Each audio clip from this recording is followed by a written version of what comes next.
예, 저는 오늘 노은 농산물 도매시장에 나와 있습니다. 왜 여기로 왔느냐면 오늘 제가 생산한 노각 오이를 경매를 받기 위해서 나와 있습니다. 예, 경매시장에는 크게 청과시장이 있고 야채시장이 있는데, 저는 그 과일을 경매하는 곳이 아니라 제가 가져온 게 노각 오이이기 때문에 야채를 파는, 야채를 경매하는 곳으로 와 있습니다. 맨 처음에 이곳에 오게 되면 주변에 있는 사람들한테, 일하는 사람들한테 물어보면 어디다 띄어야지 되는지 그런 거를 가르쳐 줍니다. 그러면 그 자리로 가서 서 있으면은 그분들이 와가지고 위치를 지정을 해줍니다.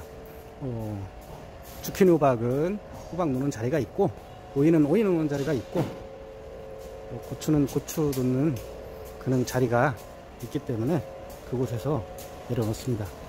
저 같은 경우에는 지금 오이이기 때문에, 노각 오이도 오이이기 때문에 제가 생산한 물품은 여기다 이렇게 내려놓았습니다.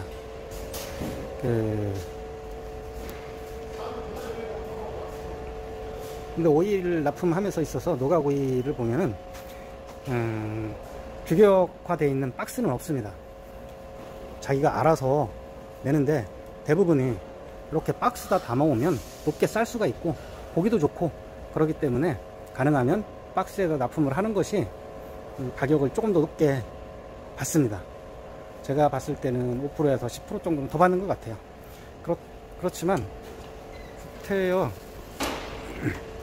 부태요 박스에다가 할 필요는 없어요.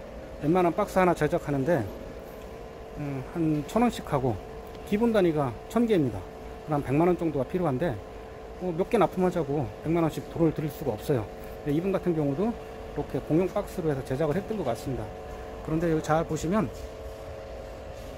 이렇게 참외 박스에다가 노각오이 규격품 똑같은 분이 한 건데, 이렇게 납품을 해서 해도 뭐 특별히 문제는 없습니다. 저 같은 경우에는 이렇게 양파망에다가 노각오이를 담아 왔고요. 다른 제품들도 다 마찬가지입니다. 그렇게 하시면 되고요. 기본적으로 웬만해서는 10kg를 기본으로 하고 있는데, 제품에 따라서 2kg 짜리도 있고, 산 야채 같은 경우에는 4kg 단위, 그렇게 해서 규격화해서 대부분이 납품을 하고 있습니다. 그렇지만 그게 꼭 정해진 건 아니에요. 제가 개별적으로 하나씩 팔고 싶다 그러면 하나씩 가져와도 경매는 됩니다. 그런데 경매사가 짜증이 나겠죠. 하나씩 해서 뭐 몇백 개, 몇천 개를 하려면. 그렇기 때문에 그런 거는 유찰이 될 수밖에 없는 상황이 아마 올 겁니다.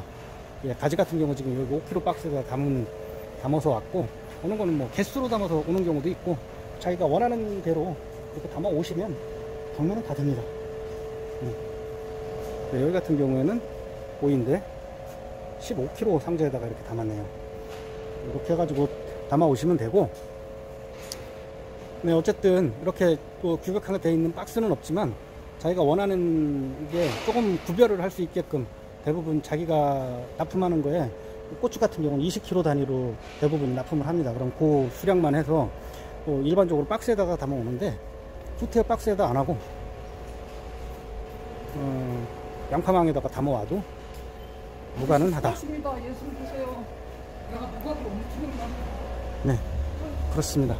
그런 다음에 여기 와서 있으면, 아까도 얘기했지만 내려줍니다.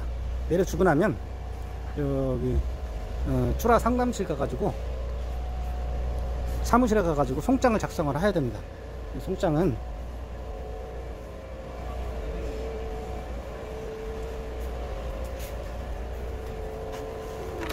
이렇게 됐고요.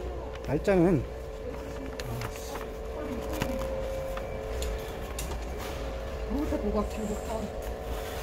수고하세요. 예, 쓰라는 대로 쓰면 됩니다. 날짜는 7월 20일로 썼는데요. 오늘이 7월 19일이기 때문에 하루 늦게 이렇게 작업을 해서 써서 주면 됩니다.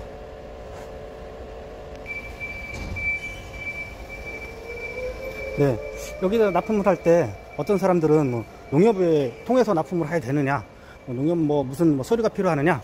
네, 서류는 아무것도 필요하지 않습니다. 내가 생산한 물건만 가지고 오면 됩니다.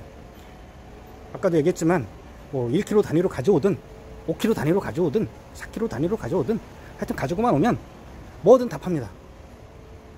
가지고 온 다음에 아까 같이 송장을 작성을 하고 송장에다가 그 내리는 하차 요원들하고 정확하게 수량만 확인한 다음에 송장에다가 그 수량만 정확하게 기입을 해서 주면 됩니다.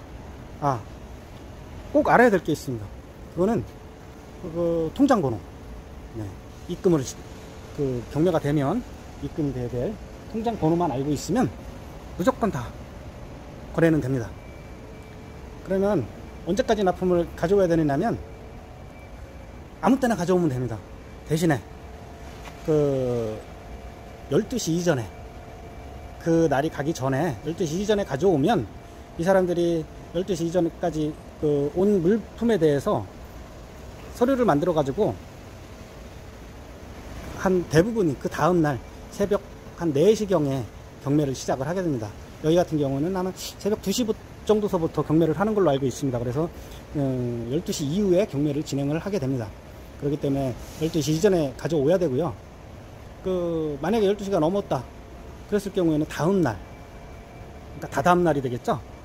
경매가 이루어질 수도 있습니다. 그렇기 때문에 최대한 그 12시 이전에 가져오셔야 되고, 참고사항으로 말씀드리면 대부분이 10시 이후에는 그 5톤 트럭으로 오는 대량 물건들이 들어올 수도 있고요.